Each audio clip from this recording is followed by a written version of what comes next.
What's up, you guys? It's Twinless Twin, and today I've got some new content with the brand new card from Foundations, Kiora, the Rising Tide. So Kiora is a 3-drop, which is great because we can unearth it. It helps smooth your draw out, drawing to and discarding to, and has a very powerful threshold ability with cards like Thought Scour, the fetches, Surveil lands.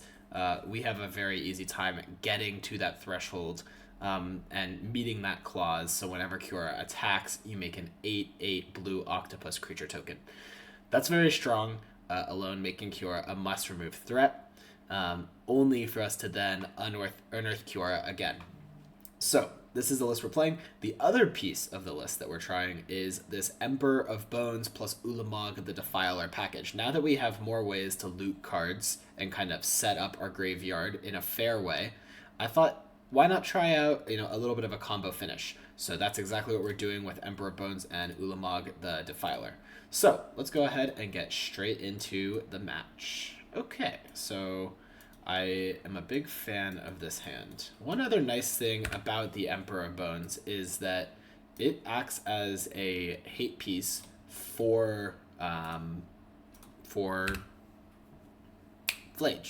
Why am I blanking on Flage's name? Which has been, pretty consistently a card that is difficult for our deck to beat. And so very happy to have, this main deck way to deal with Flage. Okay, so we can just go ahead. And, Kiora curves very nicely into Emperor of Bones. Kiora also curves very nicely into, like Unearth plus hold up a counter. Or unearth Emperor of Bones and use that ability. So lots of good potential with this deck to do strong things. I think actually just Fatal Pushing here makes sense. I guess basically really hoping to avoid a Blood Moon, but otherwise we should be in good shape. Alright. Now, this begs the question, can we afford to play this Kiora into a potential One Ring?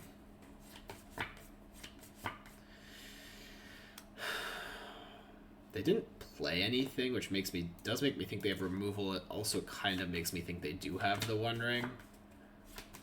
And if that's what we're putting them on, we should pass here. At least, feign that we have a counter, so that they're hopefully disincentivized from jamming the One Ring.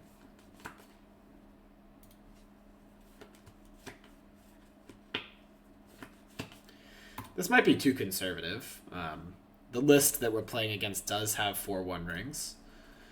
So, oh, they're stuck on lands. Well, now I feel very foolish, definitely. Draw Gigantha. Psychic Frog.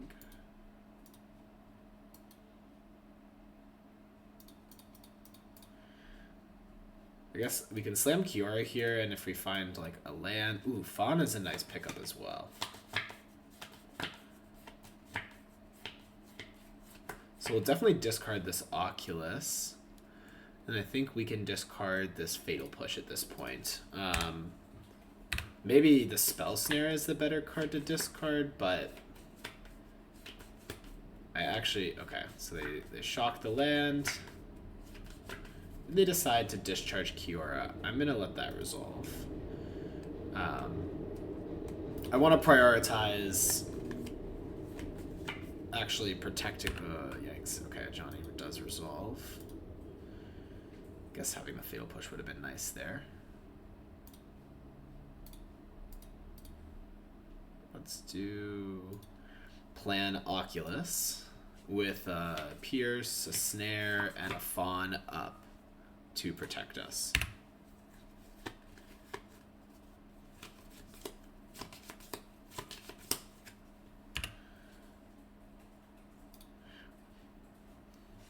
Manifest Dread, another way to get cards into our yard. Like if we'd seen Ulamog there, we could have binned it and then threatened to go off.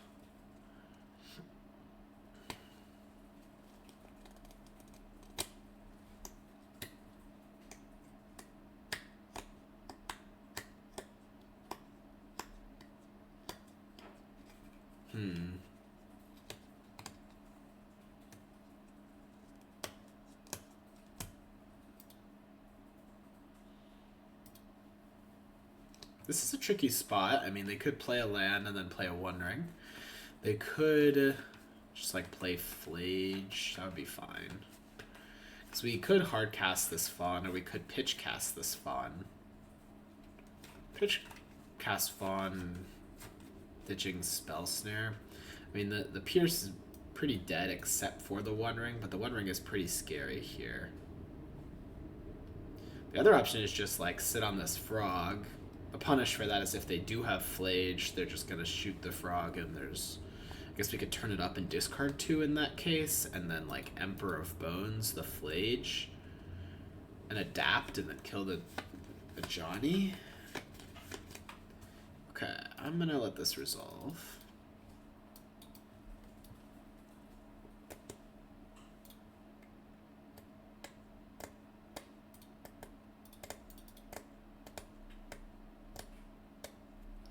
Happy to take 2.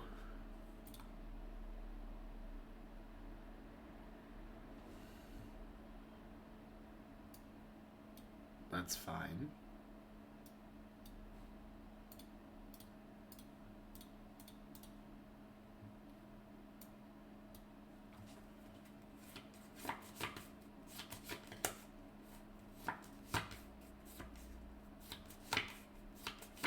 Okay, this is worth spell piercing.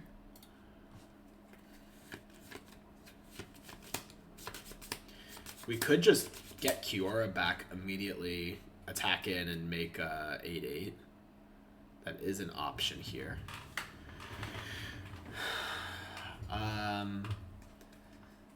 We could surveil to see if we find Ulamog. We still have Fawn up. That feels pretty reasonable. What if we actually just randomly had hit the... That would have been awesome. Alright, let's top this Emperor.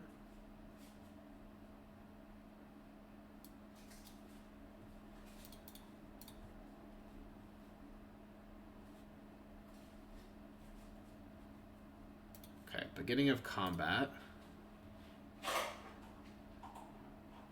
Target Kiora. Exiled. Now, adapt. We get Kiora. Alright, we'll just ditch these 2 and hold the Fawn so we don't lose to the One Ring. And then attack. Make the token. Now exile. We had it anyways, but I just... The right way to do that is you can wait to jump your Frog until after. Okay, so they jump to flip the Ajani. Fair enough.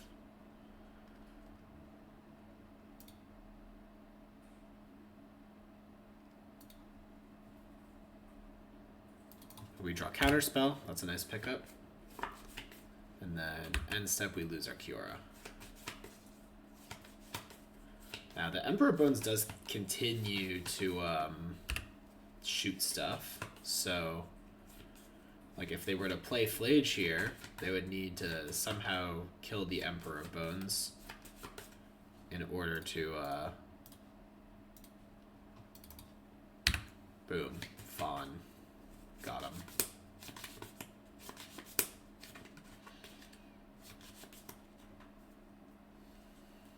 Bloodstained Mire.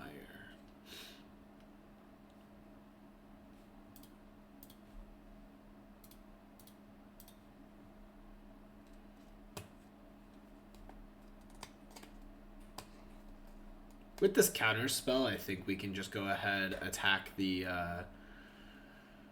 let's see. We don't want to get, like, edicted by this, but yeah, we could attack them with the Scion, maybe send the Emperor at a Johnny, and the Frog at them.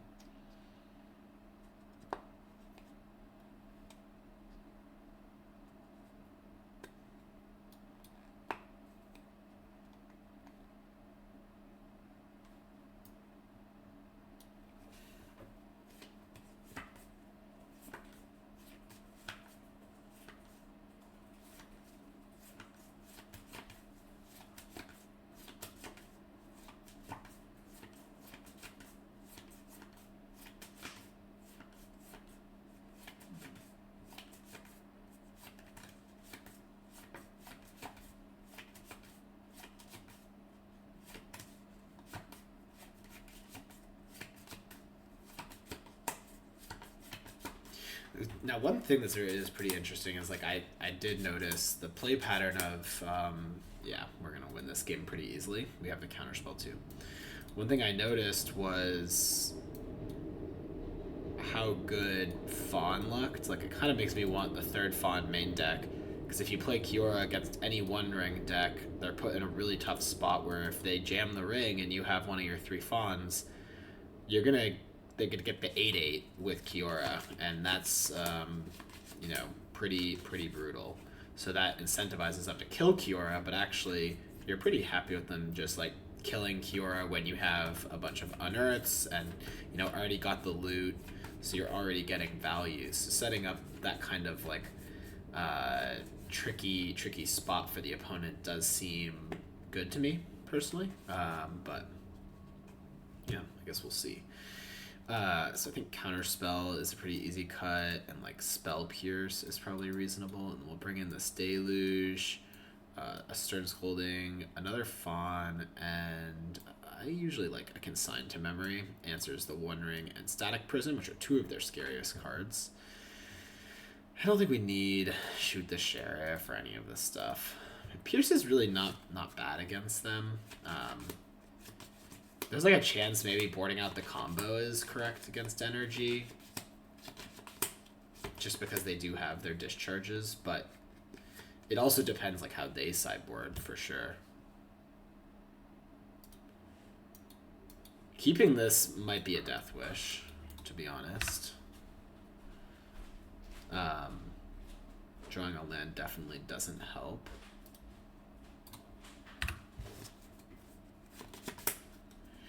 This is like turn 3 Oculus.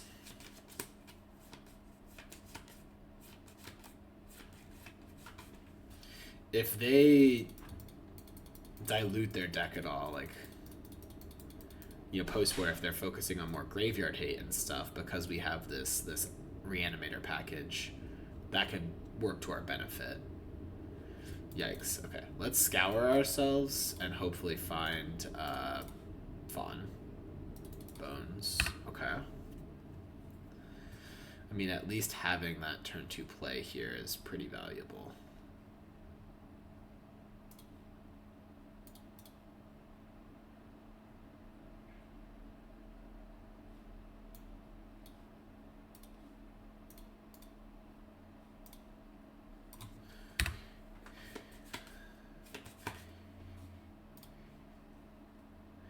Do we want to exile anything? I think the answer is no. I guess we do let them curve Flage pretty nicely here.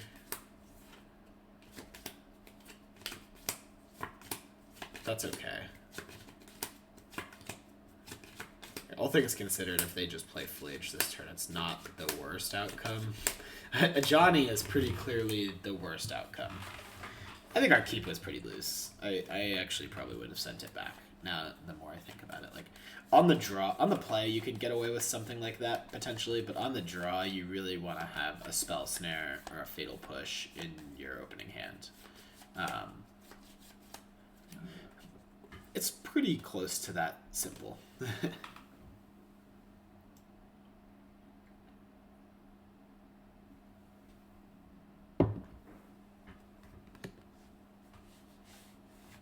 Yep, that's not good. That's really not good. Yeah,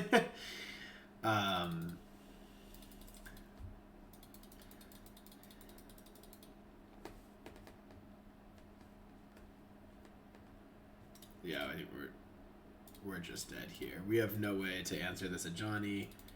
They have the whole, 9 yards. I guess Ulamogging them was our plan, actually. To be fair, but no, the Emperor Bones would never stick around because they just have a ton of creatures plus the trap. So yeah, we were just very dead.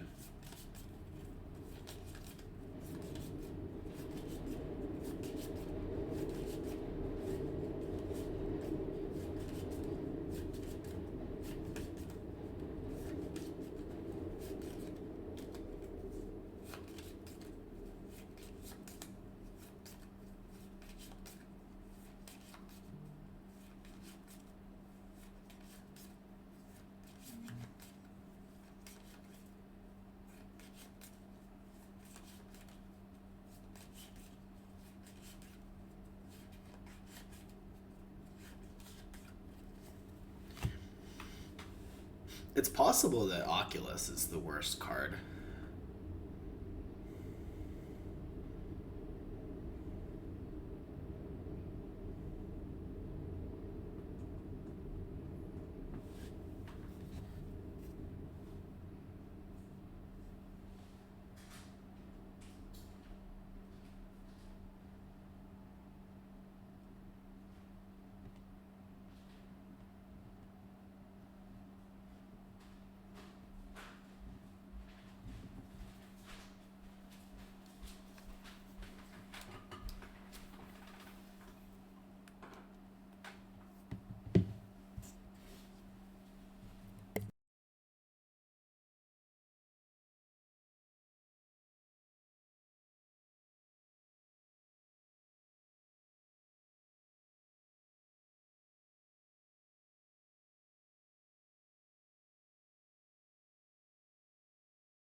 Okay, so we're back on the play. We'll do our best to keep, better hands this time. All right, and yeah, this hand looks fantastic. One consideration, I guess, is do we want to get a Surveil land, or do we want to play around a potential Blood Moon? I don't hate the idea of playing around Blood Moon with this hand, because it is very, very strong. Yeah, let's just play around Blood Moon. It's also pretty mana efficient, or like life total efficient to do it this way. Like we'll just end up spending 2 life for 3 lands. That's a pretty good value.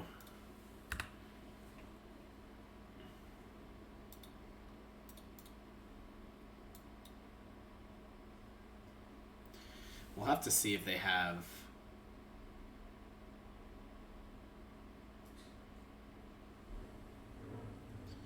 We'll have to see if they have a static prison. But I'm pretty willing to discard a lot of cards to this thing, because yeah, they have like no lightning bolts, so really they'd have to have double discharge as the other option, which I'm willing to risk that to make sure we can block this Ocelot Pride, but also because we just know that we'll unearth Kiora and have, Threshold right away, so lots of value to that.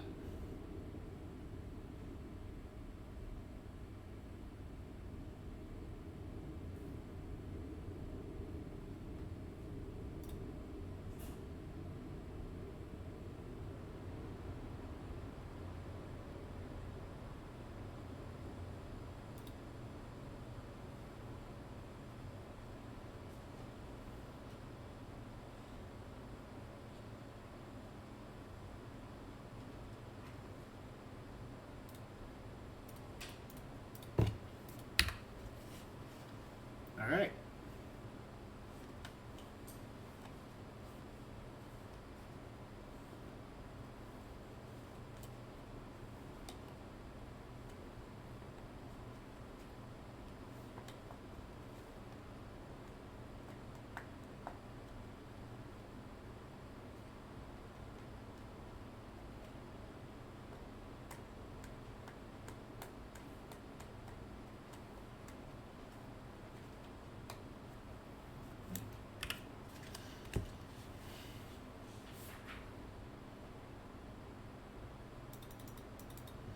Alright, looks like we're doing a little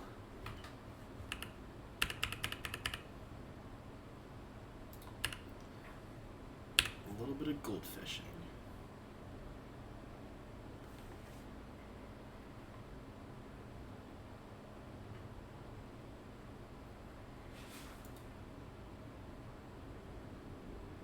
think let's start by unearthing Kiora.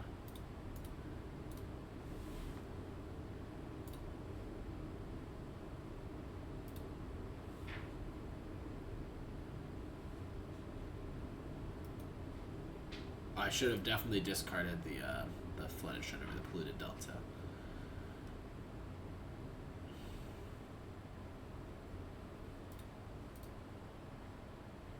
Or maybe even discarded the dark slick shores because I might want to fetch a surveil here. I definitely want to jump my frog. Get in.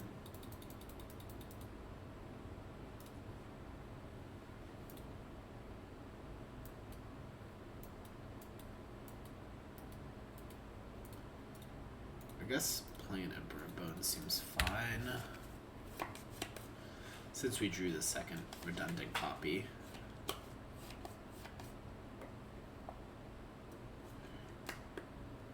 That stops them from like being able to play Flage, and well, I guess they can still play Flage. Oh, not Goblin Bombardment. That hurts. That hurts. I think the good thing is like we should be able to contain the Ajani here.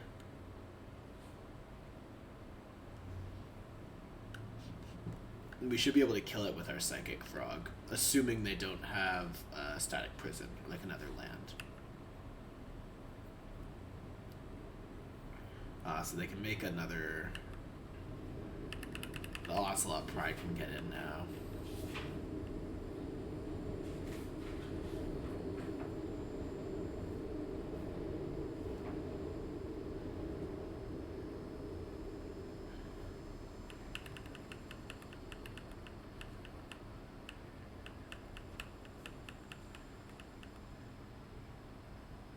Need to get this Ajani off the table.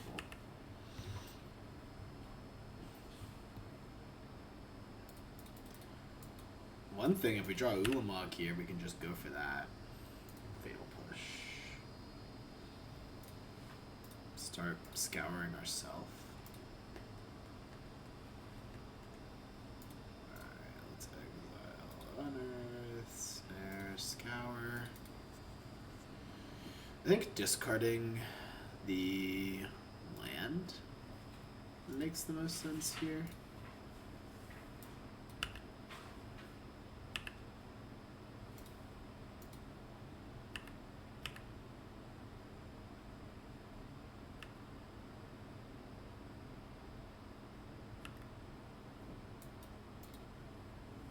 Okay, we can play that. Don't need to sink into Supor. Alright. And, well, let's actually Fatal Push this Ocelot Pride now. We know we're gonna do it, and I don't want them to be able to, like, throw it at the frog and then Flage my frog, making me discard a lot of additional cards. Like, if they... I think if they Flage the frog here... To think about what my best play is.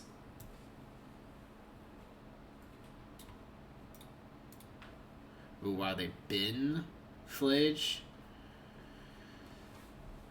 That's pretty lucky if they have a land.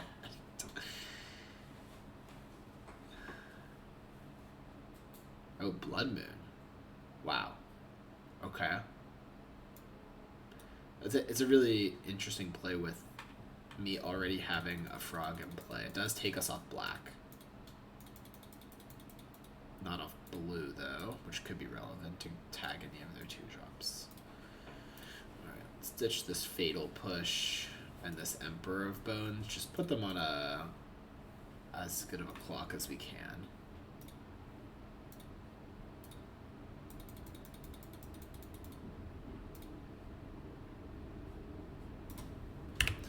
I'm gonna hold up the Snare. I am afraid of Ajani. Pretty much is the key card, but Raptor would also be. I'd be happy to Snare.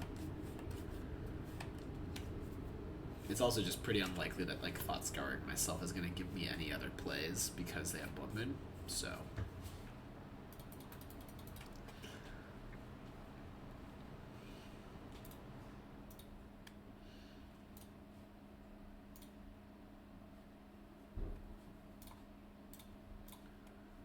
scour ourselves now.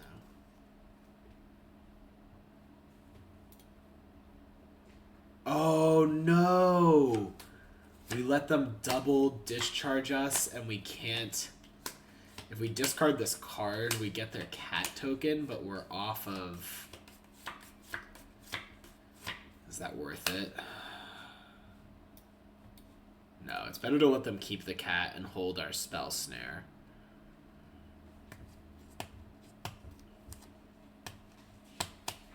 Okay, so I guess casting the Scour was bad because of double Galvanic Discharge. I mean, it was pretty unlikely to... I guess it could find us like an Oculus or something, or Kiora. Yeah, there were some pretty decent hits. But maybe just holding on to the card was better.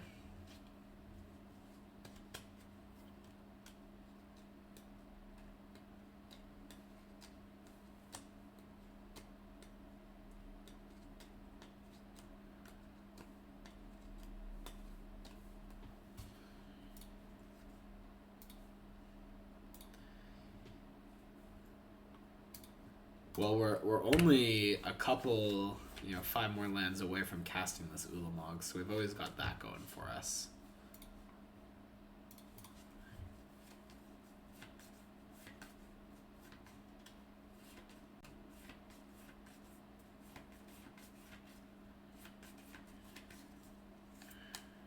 The real scary thing is that we'll die to Gigantha if they start to find lands off the top, so...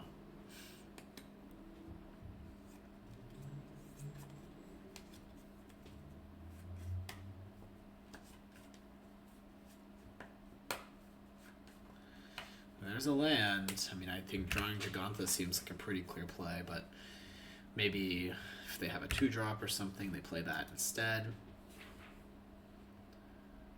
Oh, it's bad Gigantha. Alright. Fawn does nothing. Wow, we really kind of punted this game. Like, I don't think we could have lost if we just hit with the frog one more time. They would have had to have drawn Static Prison, but actually we would have drawn the Fawn by then, so we would have been completely good in this spot.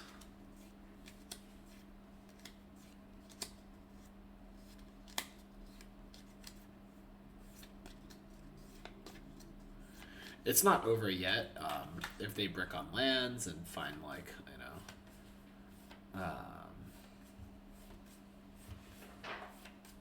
something we can spell snare, and then we draw Kiora, and then we, there's some paths to victory for us. Playing the Watery Grave actually was probably pretty bad, because if we find Kiora, we want to have those extra cards to discard. Or if we find, yeah, just Kiora.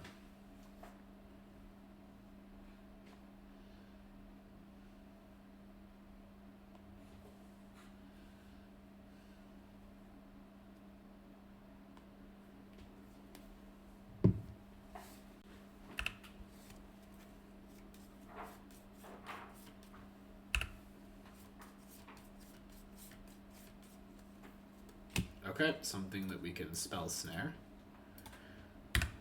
So that's nice.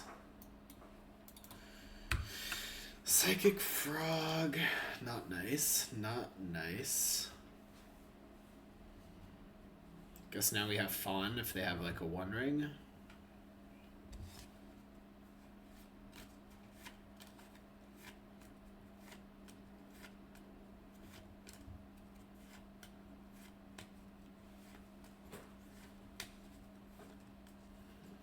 Have 5 cards in hand. Just can't imagine them. One of them is Gigantha.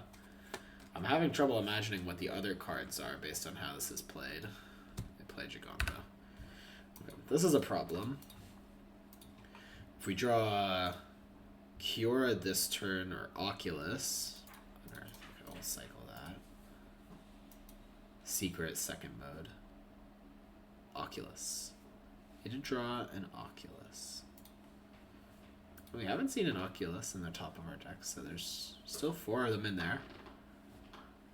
And if we can start to get these this Oculi going, we could be easily winning with this Fawn backup.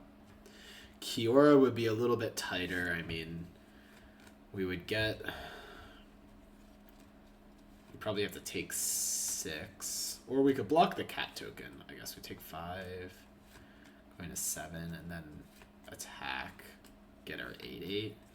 Kiora probably is also good here, so we have like 7 cards that are really good for us. Okay, we found Oculus. Thank you, Unearth.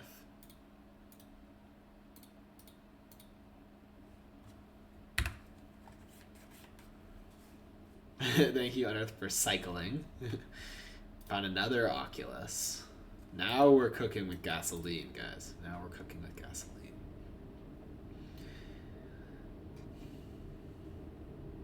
Don't be a Johnny. Don't do that.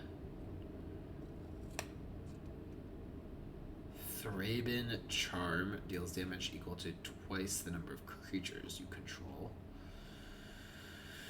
So the question is, are we afraid of the One Ring or not? What they're going to do here is just... I mean, we get another Oculus. We go to 7. I feel like we can let this resolve. Like, the ballsy play is to fawn it. The punish is One Ring. It's basically that simple. I mean, would they have jammed? I feel like they would have jammed the One Ring if they had it, to be honest. I feel like they might have like more Thraben Charms. I'm going to make this play because we have lethal. We're presenting lethal. They don't know that, but we have our manifest, which we can turn up. If they have the One Ring, they kind of got us. Not really much else I can say there. They kind of got us. Though it's also possible the One Ring like isn't enough because they're on 1 planes.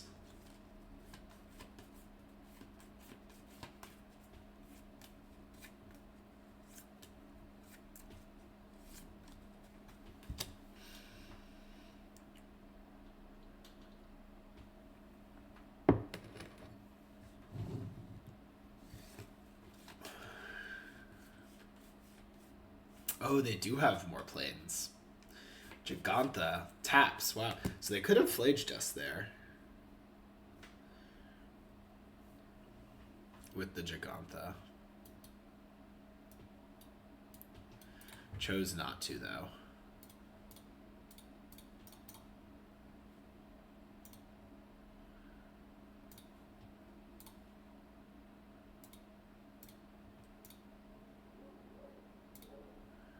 This time I learned my lesson, and I will,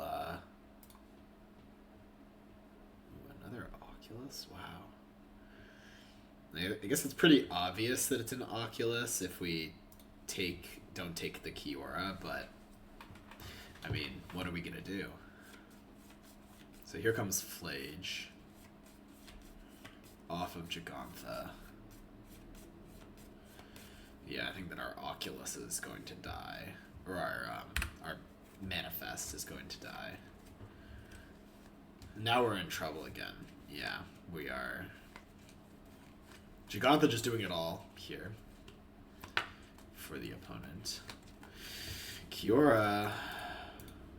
Kiora, do something. Do some magic. Discard 2 Ulamogs. I guess that means we can attack. If we attack, they attack, shoot the Kiora, we have a chump blocker.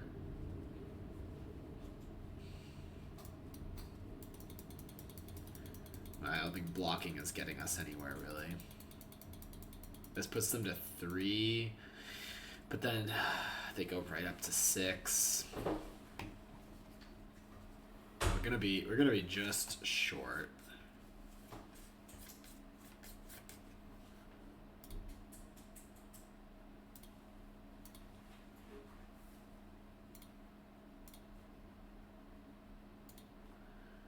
Take a face down Ulamog.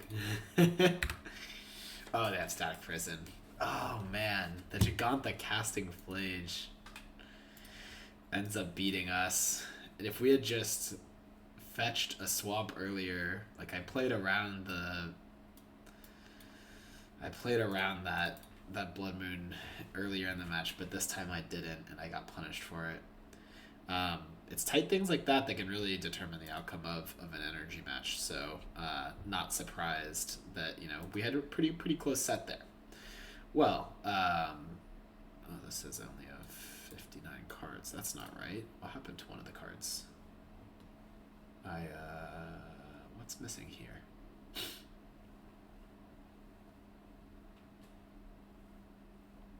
I'm not sure. I was definitely playing with 60 cards, though. I know that. Oh, the Kiora got moved to the sideboard. I has 4 Kioras. Yeah, well, thank you guys so much for watching, and I will have more videos out tonight playing with this deck. Peace.